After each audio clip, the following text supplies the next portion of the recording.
Hey there, Chad here. Thanks for joining me. This is Pro Cycling Manager 25. I'm excited to be bringing this once again to my channel. I'd played Pro Cycling Manager in the past, but it's been a couple of years. I did not play it all last year. Certainly didn't do any videos on it. And I'm enjoying the new engine. The graphics seem to be a little bit better. But with that said, if you watched the first episode, I said I was going to jump right into the second one immediately from there. And you'll notice that there were two messages up here that are no longer there. And that is because when I started my race, I had, in the interest of full disclosure, I had a graphics glitch that really made it next to impossible to actually watch the event unfold. It was kind of painful. So I ended up killing that game and coming back. So if you quit out, it basically ends the game, but it brings you back to where you were. However, right before I had started that race, I had already read those messages. The two messages were, one was basically telling me that the schedule is ready for the first quarter. And I don't have any control over it right now. So I have no way to interact with it so much. I just let that one go. The second one was telling me that I don't yet meet the requirement to select teammates.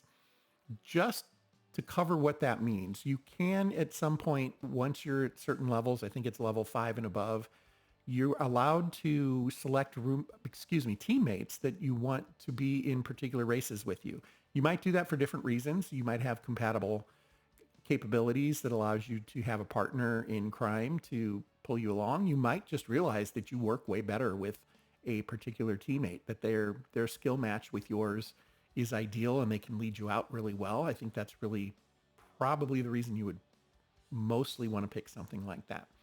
So I had read those messages, I got rid of them, and then I'd started the race, and then we had a glitch. So let's see what happens this time. I'll hit continue, and I did notice this. I have some data already on a couple of teammates, and in general, I don't remember that happening in the past. This is not something that I have played a ton lately, and I've only done a couple of races here in 25 to get used to the keyboard and kind of just remember the flow of the game.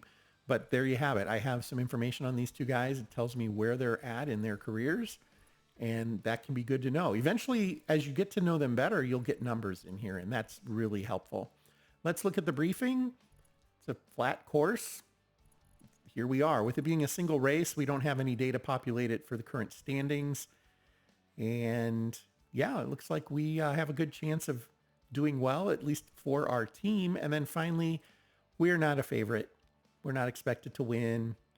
The editor isn't picking us, and they didn't interview us. Eventually, it's fun when you do finally get interviewed. You have no control over that. It just shows up here. And you flip to this page, and there it says, interview of, in my case, Missouri. And that would be great. It's just fun when you kind of have little things and elements in games like that, in my mind. Now, here is something that's interesting to me. When I hit 3D Race, I'm currently running a NVIDIA GeForce 5080 video card. In the past, when I would do this could take minutes. That's all the longer it took. I did not cut any video there. So yeah, I don't know if it's just my machine or if they have done something to improve the speed at which it loads or what, but that is fantastic. I really, really liked that. In the past, it was, I'm not kidding, I think it was a couple of minutes sometimes between when I'd click that and I could actually get to where we started. Okay, this looks better. The graphics glitch that I had last time was already evident at this point. So my camera was offset from the riders. It was really, really difficult to figure out what was going on. So I really couldn't even control him very well.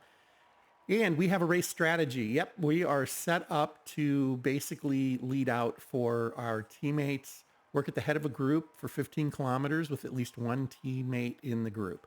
This is an easy one. And in the pro cyclist mode of the game, I do follow these particular team instructions because these give you experience points to level up faster. So I'm going to do this. In fact, I'm going to do it right away. We're going to try to jump to the front of the pack, and we're going to try to lead for 15 kilometers. And then you do want to go over that. There's like additional bonuses for percentages over, and there's a cap on that. And I don't exactly remember what the cap is. I think it's when you get to 30% over the required.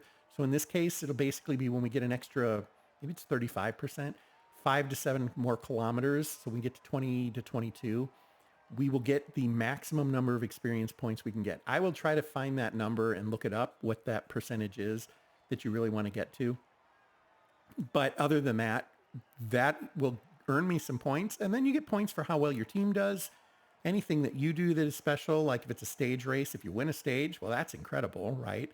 If you podium, that's incredible. If you win a particular number of points, sprint points or something like that, that can reward you as well. And then there are also like some one-time milestones that you reach, like, oh, you led the pack for 10 kilometers, you get 5 points. Things like that. Those show up. We don't really know about them until after the race.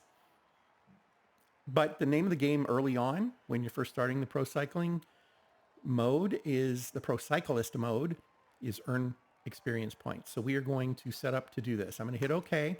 I'm going to hit space, and I'm going to jump over here to race strategy. And that's because I can really quickly see where I am on what that objective is. It's really the only reason I do that. I'll hit space again. To get the wind sock, you hit O. That'll turn it off and on. To pause, you hit P, and I've done that once. And then to speed up and slow down time on your keypad, you use minus to slow down and plus to speed up. If you get to minus, if you hit minus past 1 time speed, it will pause the game for you. So you don't even have to find the P key. And you can unpause by hitting plus to go to 1 time speed. The rest of this is camera controls, and we're going to leave those alone for now. And we're just going to get started.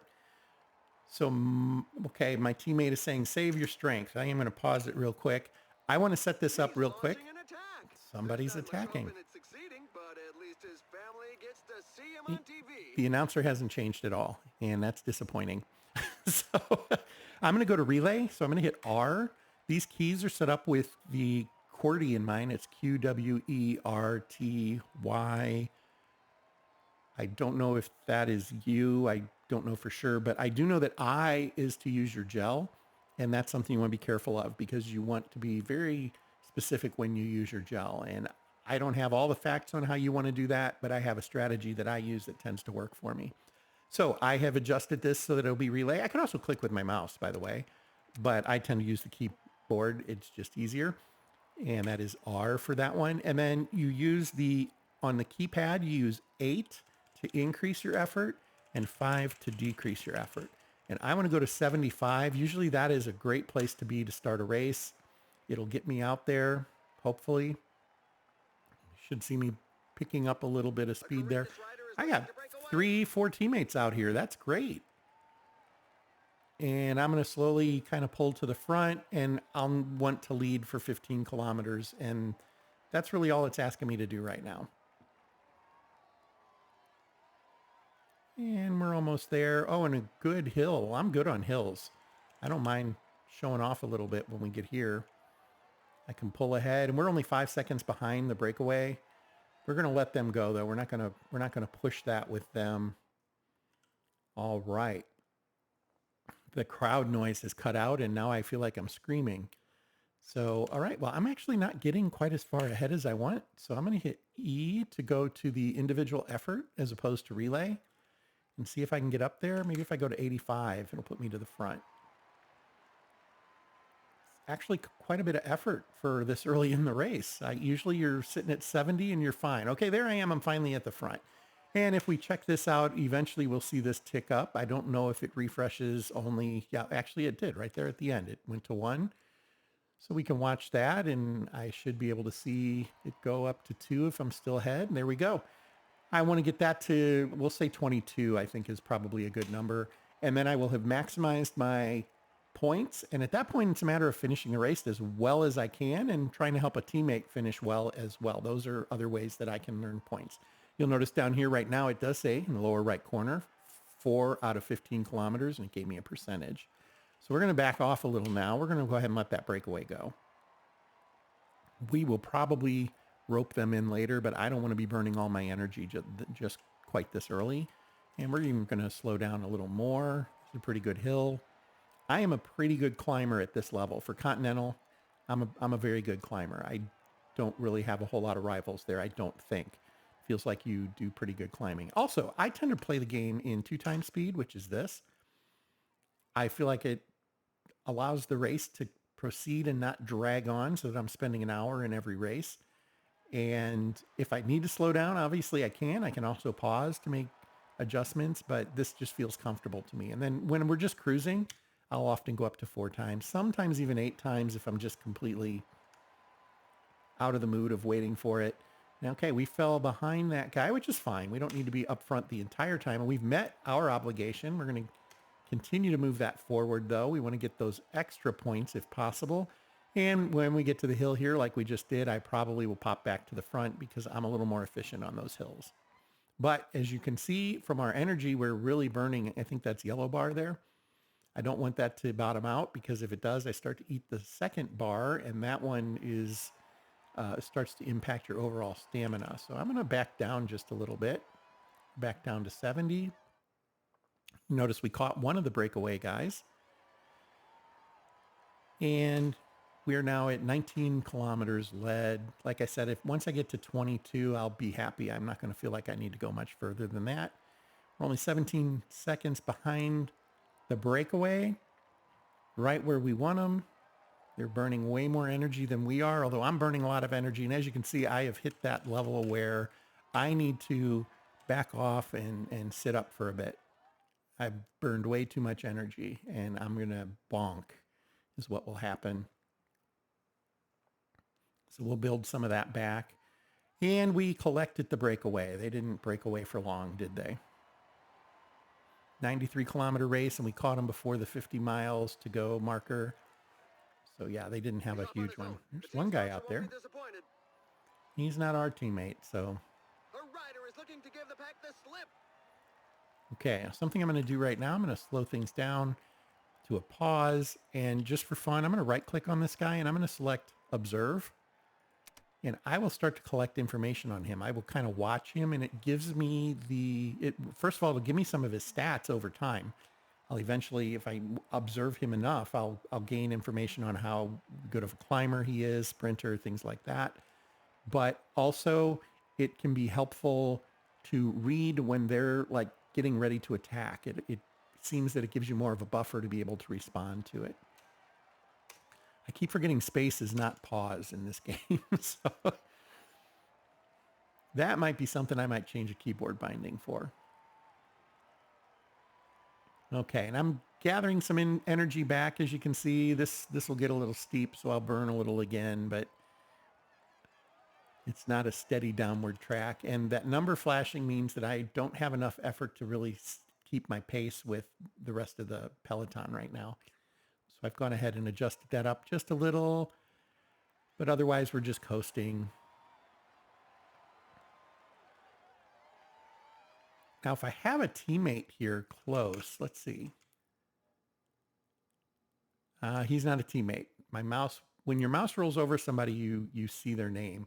There's my team back there. I could slow down some and let them catch up with me and then kind of fall in line behind one of them. In fact, I think I'm going to do that. I'm going to fall in behind Fonte here. What this does is it basically links me to him. I will follow C. Fonte at this point. It'll find him, and I'll just sit on his wheel for a while, speed things back up. So if you happen to have a teammate that you're comfortable with, that you know is going to do well, you can just sit on their wheel like this. It can save you a lot of micromanagement of speeding up and slowing down. And I can affect my speed with him. I'm sorry, I can't affect my speed with him. It's just going to set it to the value that he's doing. And when I'm ready to break that relationship, what I have to do is hit one of my keys to go back. So I just hit E, for instance, and then I can bump it up to 77. And I can see he's actually doing a little better than 77 because I'm not catching him. So he's doing probably 80 here. We're going to grab his wheel again. And we're just going to ride. Now, when I know something about him, let's pause for a second. If I roll over him, here's his numbers. He is one of the riders I had some information on. So he's a good boardar. He is good at hills. So he's a bit of a climber or puncher. We have pretty similar stats in a lot of ways, so that's something to pay attention to. I'm going to click on myself again, and I'm back in focus. It gives me specific numbers. Over time, I'll see his specific numbers. I'll get to know him well enough. And I could investigate him. I could do that observation on him, and it would speed up that process. Okay, we're going to kick along. Right now, I'm just trying to get to the end of this first race. When I did this first race, my very first time trying to get re-familiar with the game, I came in last. I really don't want that to happen this time. Feel like it won't. I feel like we're clicking along, down to 15 kilometers left in the race. Wouldn't hurt to maybe try something here. I just don't want to bonk. So I'm going to pause for a second. I'm going to come off of working with him. I'm going to go to relay and see if it kicks me forward or not. It is. I'm getting moved up a little bit. That's good. I think I'm going to go ahead and use my gel at this point. Usually I like to use it right before a hill. And by right before, you do have to time it. It isn't an immediate thing. But now when it kicks in and I'm on this hill, I can push really hard and I won't use nearly as much energy. Although, of course, I did just destroy it by doing that. But we're in the breakaway of 5. And we are 13 seconds ahead and we're doing pretty well. I think we might... no, I bonked. I'm bonking now. Yeah, I oversold it. Sorry, folks. I got a kilometer to go and I'm just going to fall to the back like a rock, which is too bad. Got my foot before the wicket there a little bit. Yeah, I screwed that up. Could have done better. Could have done better. But I feel there's some promise in that. Like I said, the first time I ran this particular race, I came in last. So this is a huge improvement over that. Where are we? We are at 40th. Not bad at all. I'll take that. There's quite a few riders, but 12 teams of 6. 72 riders. I'm 40th. Not in the top half, but close. And we can rewatch the ending. This is all... I really haven't seen anything new in the game, honestly. And if that's a turnoff for you, I totally understand. I'm okay. I hadn't bought the game in 2 years. I didn't buy last year's iteration. And usually there's a decent iteration upgrade every 2 years. There's good change to the game that makes sense. Part of the reason I didn't do the game last year is I didn't buy 24. With 25, I am seeing... So I will be getting some of the changes that happened in 24 that were carried over. I don't recall what those were. I don't remember if there were huge ones. I don't think there were any major changes, but there probably was something. Anyway, here we are. My teammate came in 16th. That's not so bad. They did okay. So we'll look at the team. Overall, we were 8th. Okay. I can live with that. And we will hit next, and that'll take us back to this main screen. Congratulations. We completed our first race in Continental. We get 10 points for that. This is one of those one-time awards. For our objective work, we got 9 points for being exceptional at it. I think we exceeded, I think it's 30 or 35%, and we did exceed that. So we should be okay there. Also, our manager was happy with our work. We do want to keep this high. That makes him select us more for races. Okay. Well, that is the first race. 4 days, we have Cyanide Cup Race 2, and we will pick that up in the next episode. Hopefully there's no craziness between here and there where I have to restart or anything like that, but I'm feeling pretty good. That graphics glitch went away as soon as I restarted, and I didn't really lose anything there, so that's good. I do want to thank you for your time and watching Pro Cycling Manager with me. I want to run this one for a bit, and I hope you'll join me for the journey. If you have any questions, don't hesitate to leave comments, and a like and subscribe would be greatly appreciated. I try to provide content for folks that are like me, that just want to casually enjoy games without going too deep and without, min-maxing and power leveling, things like that. Thank you for your time, and until next time, fair travels.